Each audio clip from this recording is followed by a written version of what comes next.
Tonight, breaking news. GOP senators right now facing a critical test for President Trump's so-called big, beautiful bill ahead of a July 4th deadline. The warning from the FBI about hackers allegedly targeting airlines and severe storms on the move as millions prepare for holiday travel. First, a big day stretching into the evening on Capitol Hill as the Senate holds a rare Saturday session. Lawmakers trying to persuade last-minute holdouts to get President Trump's mega spending bill across the finish line. The bill facing major hurdles, with some Republicans balking at the price tag, estimated to increase the deficit by nearly $3 trillion, and what the bill now says about tax cuts and Medicaid. Also tonight, the new warning from the FBI, hackers allegedly targeting airlines. This as Hawaiian Airlines and Canada's WestJet hit with cyber attacks this month. And with 72 million Americans expected to hit the roads and the skies for the 4th of July holiday, the severe weather threat, the Midwest and Northeast, bracing for thunderstorms and damaging winds. Our weather team tracking it all.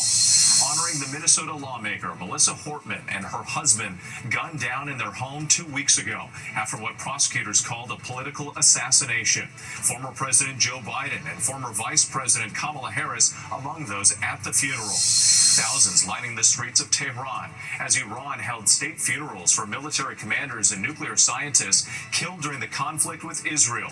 And what President Trump said about the possibility of bombing Iran again. The new twist in that hacking class action lawsuit against a former University of Michigan assistant football coach. The NFL's Jim Harbaugh now added as a defendant, what we're learning tonight. The billionaire and his bride, the new details, and the protests on the lavish Venice wedding of Jeff Bezos and Lauren Sanchez. Bruce Springsteen offering fans something they've never heard before. And the tearful tribute from the NHL draft, the 17-year-old #1 pick honoring his late mother. From ABC News World Headquarters in New York, this is World News Tonight. Good evening. Thanks for joining us on this Saturday. I'm Whit Johnson. Several developing stories as we come on tonight. The warning from the FBI about hackers allegedly targeting airlines and severe storms on the move as millions prepare for holiday travel. But we begin tonight with breaking news, a crucial vote for President Trump's so-called big, beautiful bill. The Senate holding a rare Saturday session going into the evening to advance the president's tax cuts and spending bill.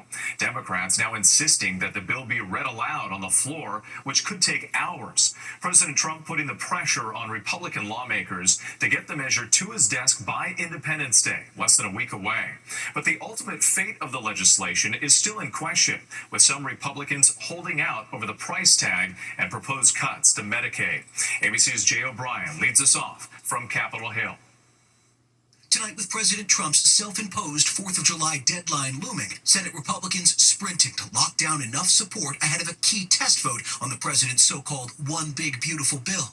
The nearly 1,000-page legislative package extends Trump's 2017 tax cuts, adds new provisions like no taxes on tips and overtime, and makes significant cuts to Medicaid. The nonpartisan Congressional Budget Office estimating it could lead to nearly 11 million people losing their insurance over the next decade. Democrats now planning to force a potentially hours-long reading of the entire GOP mega bill on the Senate floor, likely pushing a final vote on the legislation into late Sunday or Monday. With a laundry list of campaign promises on the line, Trump staying in D.C. this weekend to push the bill through, taking a trio of senators golfing at his course in Virginia, and telling Republicans he wants the bill ready for his signature before July 4th. The president's very engaged. The president's been engaged this whole time. He's never not been engaged. Senators now working through the weekend, forced to rewrite key pieces of the legislation after some provisions were tossed out by the chamber's nonpartisan rule keeper. Senate Majority Leader John Thune can only afford to lose 3 Republicans, and some in his party balking at the bill's price tag, estimated to increase the national deficit by $2.8 trillion by 2034. President Trump labeling those GOP opponents grandstanders. Are you a grandstander? I would use the word conservative, fiscally conservative. Republicans pretend and profess to be concerned with the debt, but in the end vote for the spending as well. If this bill passes the Senate, it would have to go back to the House, where Speaker Johnson is facing a razor-thin GOP majority and growing opposition tonight to some of these Senate rewrites. Remember, the original version of this bill only passed out of that chamber by just 1 vote. And the clock is ticking. Jay O'Brien, thank you. Now to the escalating tensions over trade. President Trump ending talks with Canada over their plan to collect digital services taxes from American tech giants. Let's get right to ABC's senior White House correspondent Selena Wang. So, Selena, how did these talks break down? Well, President Trump is putting the blame on Canada for its new tax on American tech companies set to go into effect on Monday. Canadian officials estimate it will cost U.S. tech giants more than $2 billion a year. Trump claims that Canada has been difficult and says that the U.S. holds all the cards when it comes to trade negotiations. Now, currently, some Canadian imports are tariffed at 25%, with steel and aluminum at 50%. The president now says he'll be setting a new tariff rate on Canadian goods within the next week. Meta, which owns Facebook, is thanking President Trump for, quote, standing up in the face of unprecedented attacks from other governments. And the deadline for the U.S. to reach trade deals with a host of other countries is also fast approaching, now less than 2 weeks away. If those trade deals aren't reached by July 9th, or if that deadline is not extended, steep tariffs could go into effect. Selena Wang at the White House for us. Thank you. Now to the FBI warning about hackers allegedly targeting airlines ahead of the busy July 4th holiday. This as 2 airlines say they've already been hit, and severe storms triggering hundreds of flight cancellations at Atlanta's busy airport. Here's ABC's Faith Abube. Tonight, the looming threats facing Americans as millions gear up for the July 4th holiday travel. The FBI is warning cyber criminals have airlines in their crosshairs, alleging that a hacking group called Scatter Spider is aiming to steal sensitive information by impersonating airline employees and contractors. And just yesterday, tech issues also delaying some American Airlines flights, unclear whether it's related. But it all comes as AAA projects about 72 million people will be traveling next week for Independence Day celebrations. Today, more than 1,000 flights canceled. The cause, severe weather that packed a punch across the mid-Atlantic and southeast. They told us that there had been severe hail and a bunch of their planes were damaged and needed to be inspected, so no flights were going to be coming in Friday night or Saturday morning into Atlanta. Hail and strong winds forcing Delta to cancel over 400 flights in and out of Atlanta's Hartsfield-Jackson International Airport. All the flights are canceled. We can't get another flight back. An air traffic control tower in Atlanta forced to evacuate due to strong winds, leaving a skeleton crew running operations. Ground rumor is you guys had to evacuate the tower. Is that correct?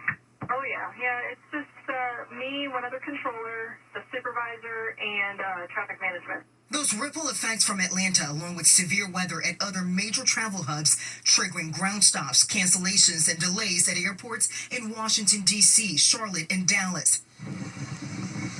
And with almost all those Delta planes are now back in service, but the airline now saying it expects several hundreds more cancellations this weekend as it recovers from those storms. Faith Abube, thank you. Let's get right to meteorologist Danny Beckstrom from our New York station WABC. And Danny, where's the greatest threat for storms right now? So the southeast took the brunt of it last night. Just typical summertime storms for them tonight. The severe weather threat now shifting farther north. We're looking at 2 areas, the first of which interior northeast.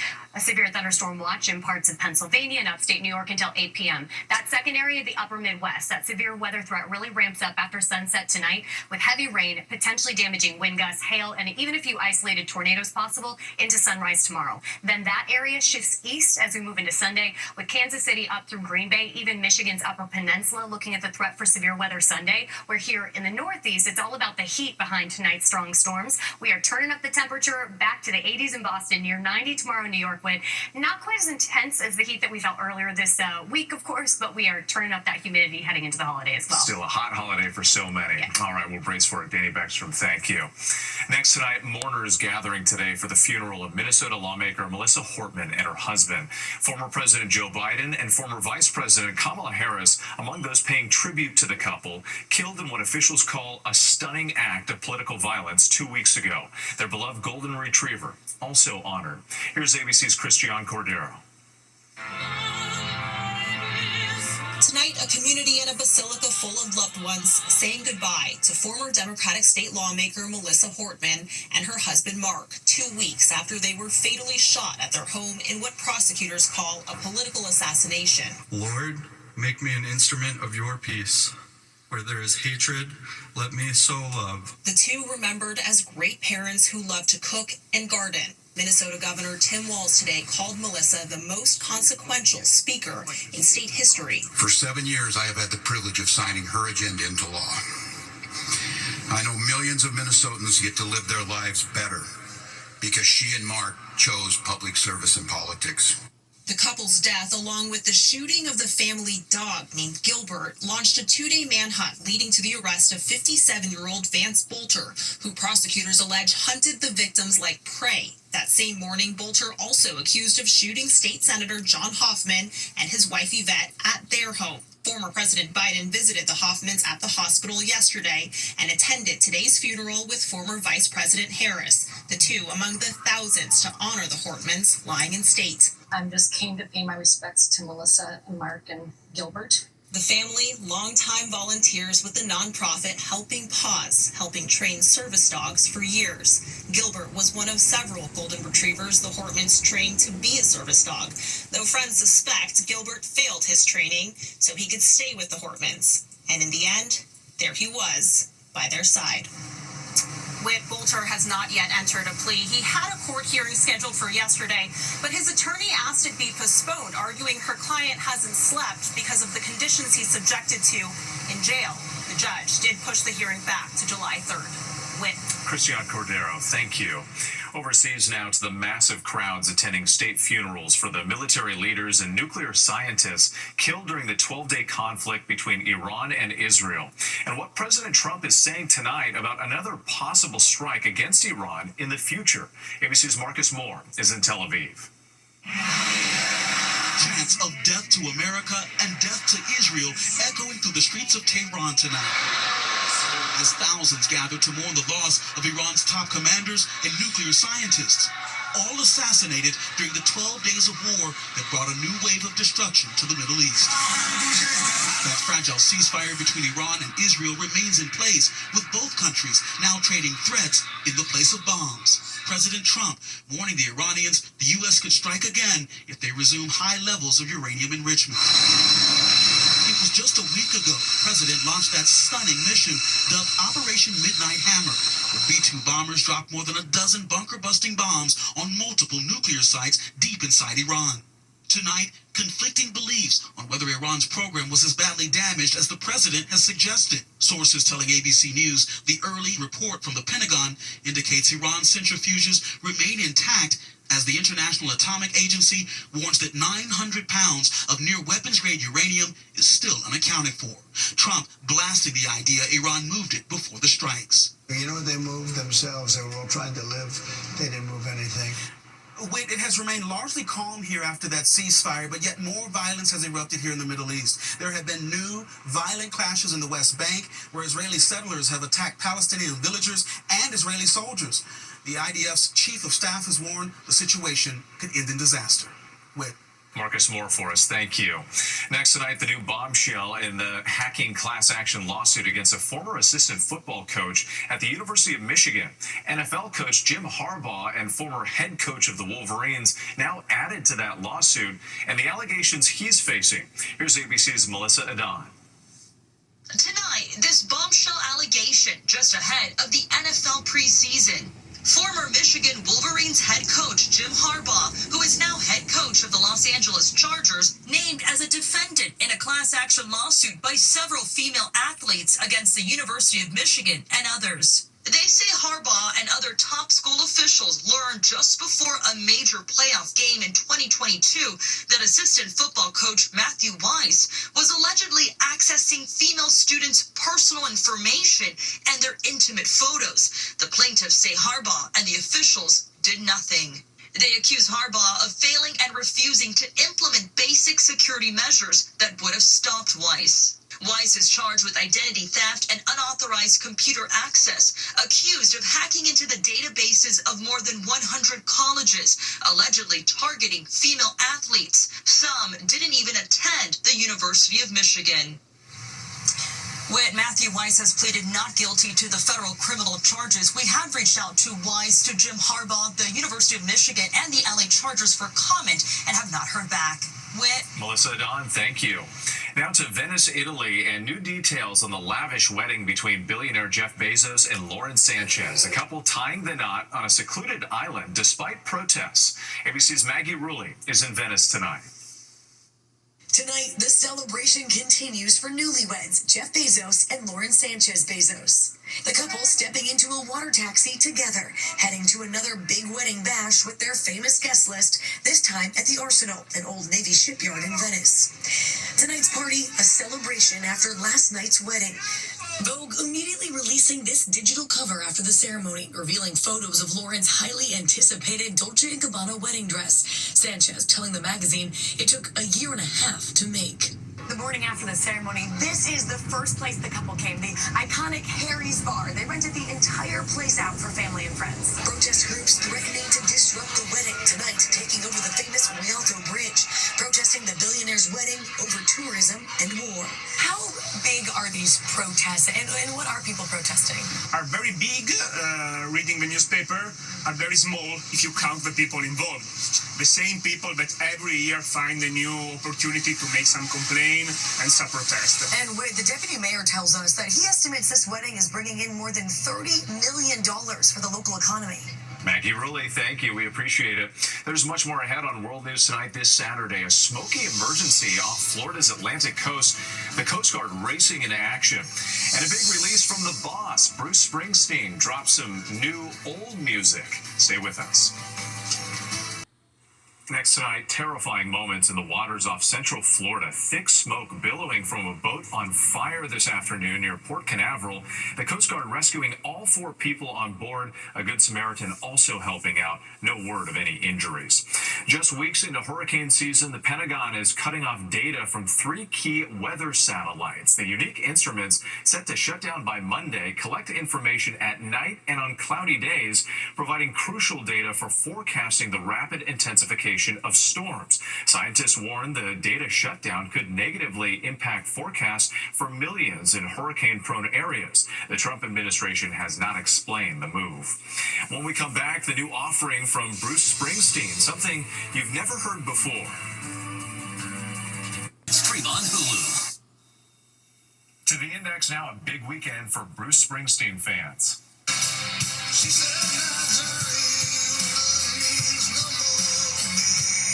The Boss releasing Tracks 2, the Lost Albums, 83 songs from 7 never-before-released LPs. The music spanning 35 years. Springsteen saying that he's played the music to himself and close friends for years. Baseball has lost one of its newest Hall of Famers. Former outfielder Dave Parker has died. He battled Parkinson's disease for 12 years. Parker spent 11 of his 19 seasons in Pittsburgh. The 1978 National League MVP, later won a World Series with the 1979 We Are Family Pirates. Parker was elected to the Hall of Fame in December. He was set to be inducted next month. Dave Parker was 74. Still ahead, the heartfelt moment at the NHL draft so many are talking about. Finally tonight, the top NHL pick and the powerful moment. The New York Islanders are proud to select from the Erie Otters, Matthew Schaefer. 17-year-old Matthew Schaefer capturing the hearts of hockey fans in this emotional moment. A big hug for his father, wiping away tears. Selected as the #1 pick by the New York Islanders in the NHL draft last night. The defenseman from Hamilton, Ontario, realizing his dream while persevering through tragedy, losing his mother Jennifer to breast cancer last year. Matthew proudly putting on an Islanders jersey and cap, kissing the pink ribbon stitched on for breast cancer awareness, then pointing to the sky before speaking with the Islanders front office. Thank you, guys. Oh, sorry. Okay, we're good. Your parents should be extremely proud of you. I know your mom's proud of you. I appreciate you, taking a chance on me. I just want to say to my mom and all my family and friends, thanks for everything. Schaefer later hopeful about the future. You waited for this moment your whole life, and like I said, I wish my mom can be here, but I know she's with me, my brother, and my dad in spirit. Thanks for watching. Good night.